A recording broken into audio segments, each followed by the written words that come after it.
today's entry, I would like to leave you some food for thought because even though we're going to have a sort of funny entry today, I really would like I really would like to leave you thinking on this subject because today we are talking about 12 times. It was going to be five, but I started writing down the list and it ended up being 12. And so I told myself, Ricardo, stop there because you're going to reach 30 and this will be an hour long episode entry in this blog, and we certainly don't want that. Today we are talking about how I'm not sure if I want to say mean, but at least how unfair can the public be in regards to the roles in the operas. And you're about to see why. Because we are going to be giving a tick or a cross depending on whether a given tesitura, a given singer, can build and gain recognition around singing give a number of roles. To provide an example, and right before we start, we can name, for instance, that you are singing the most important role in the opera Gianni's Kiki. And provided that you're singing anything in Gianni's Kiki, you won't be able to build any career at all. Nobody even remembers what the name of the characters in Janis Kiki are. Well, many people don't even know that there is an opera under the name Janis Kiki from Il Trittico by Maestro Puccini. So even if you do a great job, either you are the baritone or the soprano singing O mio babino caro, at the end people will remember you for having sung a beautiful O mio babino caro, but there is no way you are going to build a complete career only about O mio babino caro and Janis Kiki. And why don't we start so that you can follow me more on what I want to share with you. Let's start with one very well-known opera. Let's start with Tosca. And let's talk about Tosca herself. Can you build a career or gain an important recognition for being a great Tosca? The answer is yes. We can have She Was the greatest Tosca in the 70s, or Madame Cavalier sang an excellent Tosca, or Renata Tebaldi was an excellent Tosca, or the given soprano, no, no, no, Tosca was too much for her. So certainly you can be Tosca and build a career around the recognition of that. But on the other hand, if you are Mario Cavaradossi, even if you do a fair job in Mario Cavaradossi, people will not give you great recognition for that. Okay, man, you sang a good Mario Cavaradossi. Thumbs up. Thank you very much. Next, nobody cares. And what about my favorite baritone of all times, Scarpia, the great Scarpia? Everybody knows about Scarpia. But unfortunately, again, you cannot build a career just for being a good Scarpia. Scarpia is not enough for you to build a career. Let's move for another opera. Let's go for La Traviata. Can you build a career around being a great Violetta Valerie? I would say yes. You can always be remembered for being a great Violetta. Of course, the example that everybody knows is Maria Callas, one of the greatest Violettas of all times. Anna Moffo, of course, a great Violetta, and so on. You can also say Renata Tebaldi was a great soprano, so she was never Violetta. So can you gain recognition for being a great Violetta Valerie in La Traviata? You certainly do.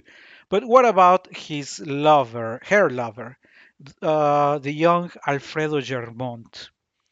Does anybody even know or remember the name of the man who is in love for Violetta? Some people remember, but certainly you cannot build a career or gain any recognition, not only in the world of opera, in the opera itself. People say, he played a fair Alfredo, but everybody attends La Traviata for watching Violetta Valerie. And what about the father? the cruel, the always controversial Giorgio Germont.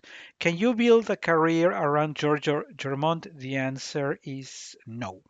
You can always sing a very nice and very adequate Giorgio Germont, but you will never build a career about being a great Giorgio Germont. Now let's go for another Verdian opera. Why don't we talk about Aida? Can you gain recognition for being a great idea? Oh, that was a mistake.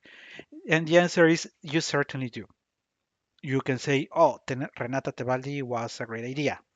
Um, Aprile Milo was a great idea. So, and there are many other, as Leontin Price, was also recognized as a great idea, a great Aida. I'm sorry. So you can certainly build a career around singing Aida often.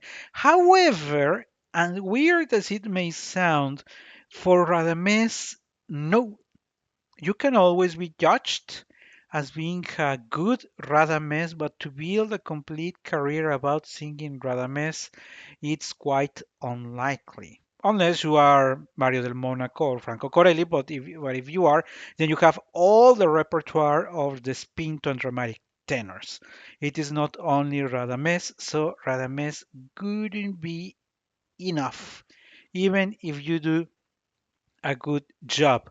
But to the surprise of many, Amneris, you can certainly gain recognition for being a great Amneris. If you're a mezzo, people may not be satisfied with the tenor, but if you are a good Amneris, it's pretty certain that you will be offered many roles in several opera houses because there are not many mezzos around who can sing Amneris.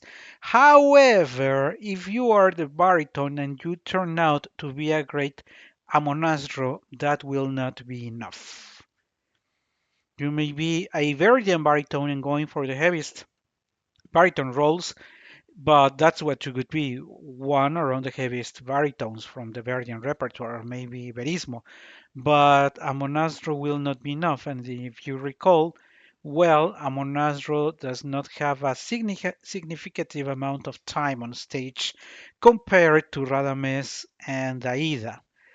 So I'm so sorry because a monastro is a great role, but that will just not be enough. Let's move for another opera by Maestro Verdi. Now Il Trovatore. And everybody knows that Il Trovatore is Manrico. Can you build a career around being Manrico? And the answer is no. One of the reasons is because Il Trovatore is not on stage very often. Hardly ever you find a tenor who can sing the high C in the Di Quella Pira, and when you find him, it is there are opera houses where for years nobody is taking Il Trovatore on stage. So if you can sing the high C, maybe go for something else because your career will not be around Manrico. And what about Leonora, the soprano herself, who has interesting areas there? Well, despite being a very interesting and challenging role, it is the same case. You will not build a career by just being Leonora. While you can be a great idea and everybody will give you recognition for being a great idea, people will barely care if you're a great Leonora. And the same happens with Il Conte di Luna. You can be a great Conte di Luna, but certainly you will not be able to build a career by just being Il Conte di Luna. And around Azucena, I was about to give it a cross, but Azucena in a way is the same case as Amneris. Once people realize you can sing Amneris, they know they can give you more roles around Amneris. And when people know that you can sing Azucena, then it is certain that you can build a career and build your own name by being a great Azucena. Moreover, if you're a Verdian mezzo soprano. So Azucena think does the job, which is very uh, unfair if you think that Manrico and Leonora do not have or are not awarded that recognition. Let's move for another opera, this time by Maestro Donizetti, L'Elisir d'Amore.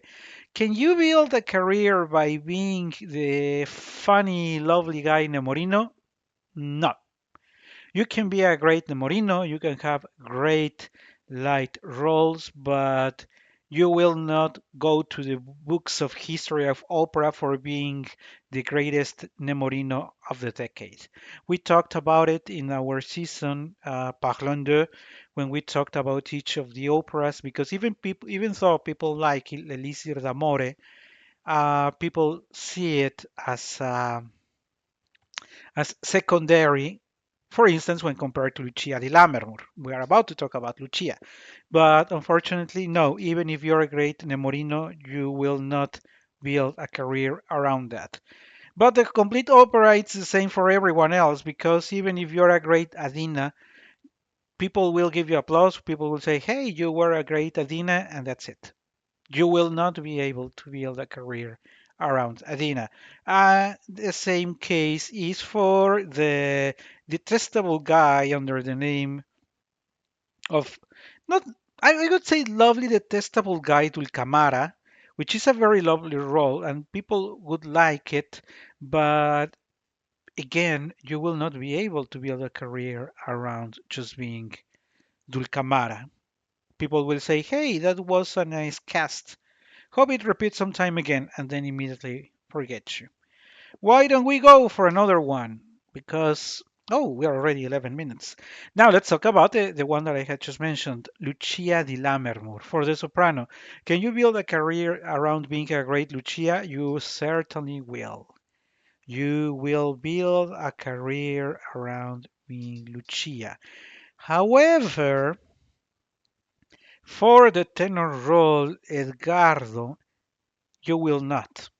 The thing here, if you have noticed a pattern, is that when the main character has so much strength, when there is too much attention uh, on the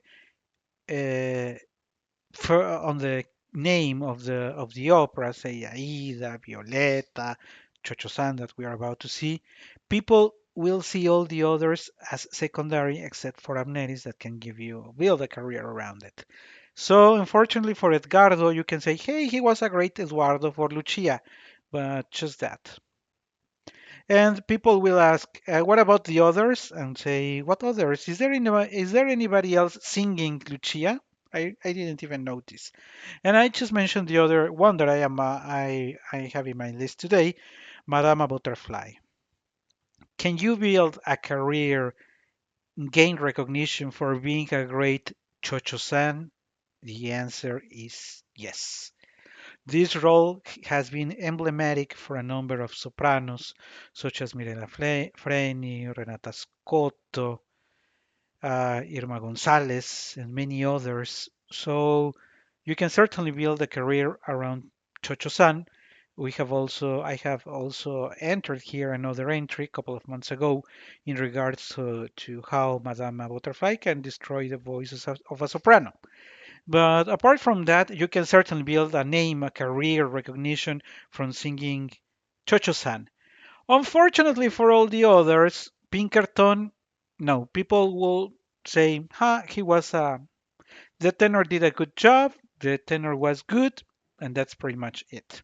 And just as in the previous, as in Lucia, people say, and all the others, what others? Yes, there was a Suzuki, and there was, but nobody will even remember because Chocho-san takes all the attention. Now, let's change the mood and let's talk about Andrea Chenier. What about Andrea Chenier? Now, talking about the soprano.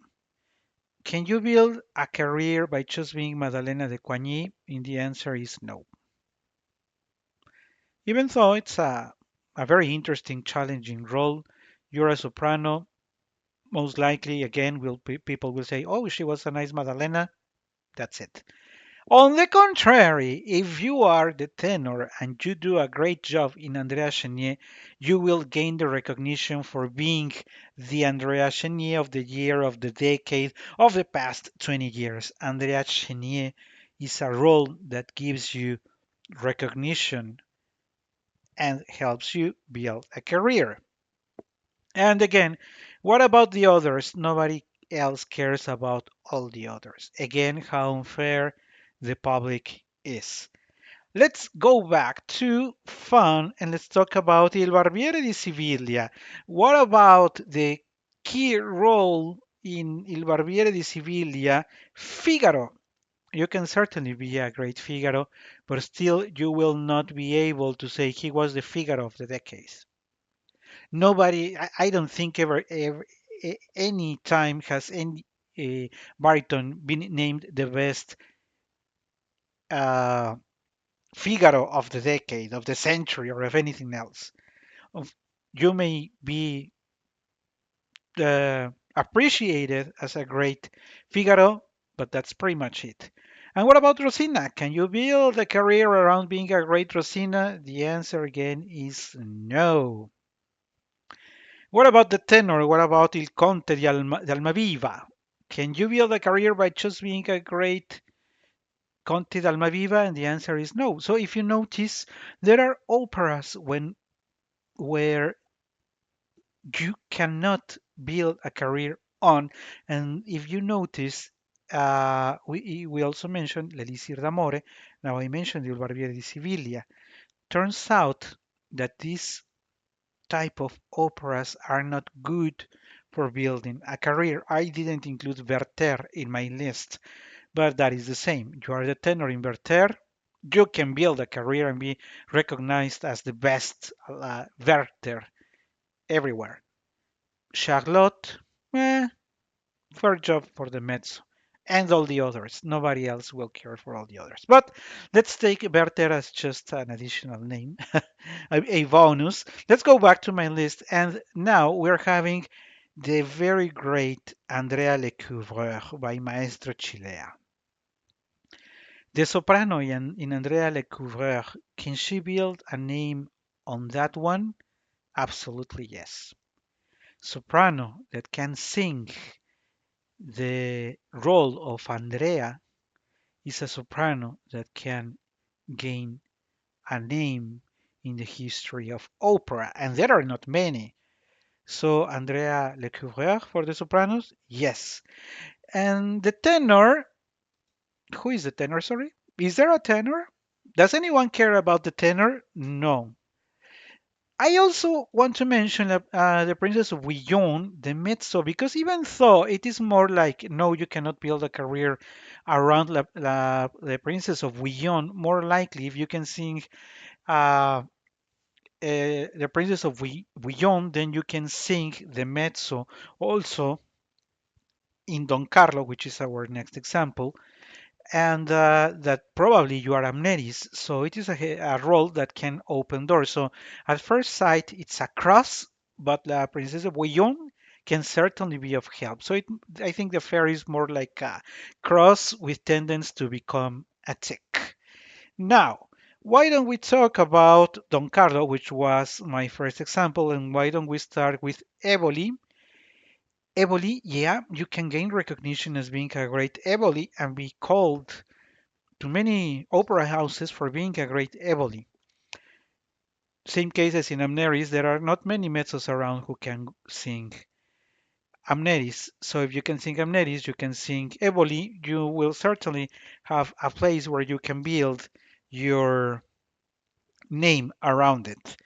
Unfortunately for the soprano, if you are Elisabeth de Valois, and even if she has one of the greatest arias of all times written, composed by Maestro Verdi, that won't be enough.